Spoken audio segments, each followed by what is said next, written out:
السلام عليكم أعزائي المشاهدين، أهلا بكم في فيديو جديد ومراجعة فيلم فير ستريت بروم كوين. فتابعوا معايا الفيديو، ما تنسوش تدعموني وتعملوا لايك وشير وتأكدوا إن انتم مشتركين في القناة ومفعلين الجرس عشان يوصلكم كل جديد. ويلا بينا نبدأ.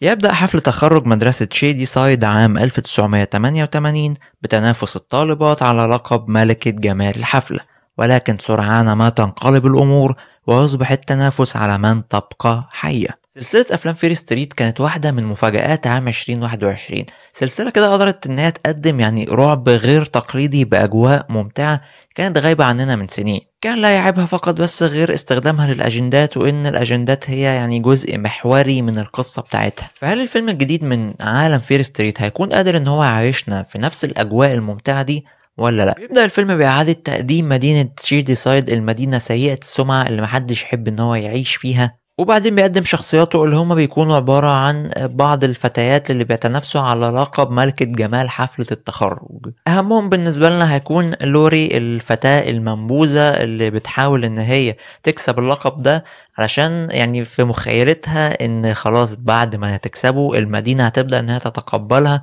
ومش هتبقى الفتاة المنبوذة مرة تانية. الفيلم هنا افتقر لروح السلسلة الأساسية، روح الأجواء الممتعة اللي كانت موجودة ما كانتش حاضرة معانا في الفيلم. هنا السلسلة الأساسية كان فيها المدينة بتاعتنا هي المدينة كلها على بعضها منبوذة، المدينة سيئة السمعة وسيئة الحظ، وكل فترة بتحصل فيها مذابح، مدينة الناس مش قادرة تعيش فيها بشكل طبيعي. الموضوع ده الفيلم هنا فشل في تقديمه. الفيلم قدم لك لا، هي مدينة كئيبة بس عادية، اللي هو الناس عايشة فيها عادي. كمان نقطة الجرائم اللي كانت موجودة في الأفلام السابقة كان ليها جانب خارق للطبيعة، وكان فيها استخدام للسحر، كان فيه اللي هو ليها هدف، في غاية، لازم الناس دي تتقتل عشان حاجة معينة تحصل زي ما شفنا في السلسلة السابقة.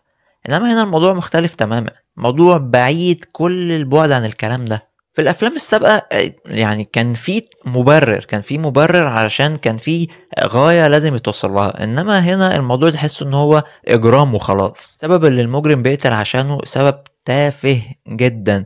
وكمان كان في تويست موجود كده، في النهاية المفروض ان هو في تويست بيحصل، الفيلم بغبائه حرق التويست ده في نص الفيلم، في حين ان هو كان ممكن يسيبه للاخر، كنا هنتفاجئ نوعا ما شويه، انما الفيلم جه قام حرق التويست بتاعه في نص الفيلم عشان انت لما توصل للاخر ما تتفاجئش فيه. حتى نقطه القوه الوحيده اللي كانت موجوده هو دمرها بغبائه.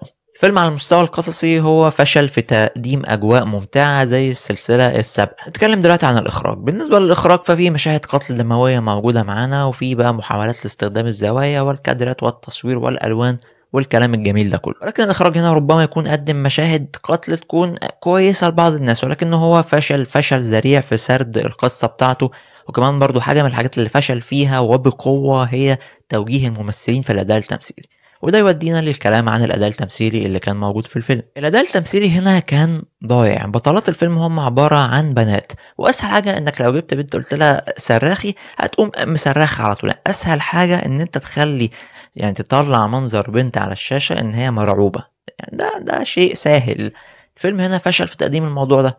الفيلم هنا مشاهد القتل اللي كانت موجودة لا، في أداء تمثيلي ضعيف كان موجود فيها، ده نلوم عليه الابطال اللي بيقدموا اداء تمثيلي مش كويس، ولكن برضو نلوم عليه الاخراج اللي معرفش يوجه الكلام ده. الاخراج هنا ممكن يكون قدم صورة بصرية حلوة، ولكنه هو على المستوى القصصي ومستوى الاداء التمثيلي الدنيا كانت ضايعة معاه. تقييمي للفيلم هو 4/10. الفيلم فشل تماما ان هو يقدم اجواء مشابهة للسلسلة السابقة، وفشل ان هو يضيف جديد حتى عليها او يقدم اجواء وبصمة خاصة بيه. والفيلم بصراحة كان بالنسبة لي عبارة عن ساعة ونص من مضيعة الوقت. بس كده اعزائي المشاهدين، يكون خلص فيديو النهارده. ما تنسوش تدعموني وتعملوا لايك وشير، وتاكدوا ان انتم مشتركين في القناة ومفعلين الجرس عشان يوصلكم كل جديد، واشوفكم تاني في فيديوهات جاية كتير ان شاء الله. سلام عليكم.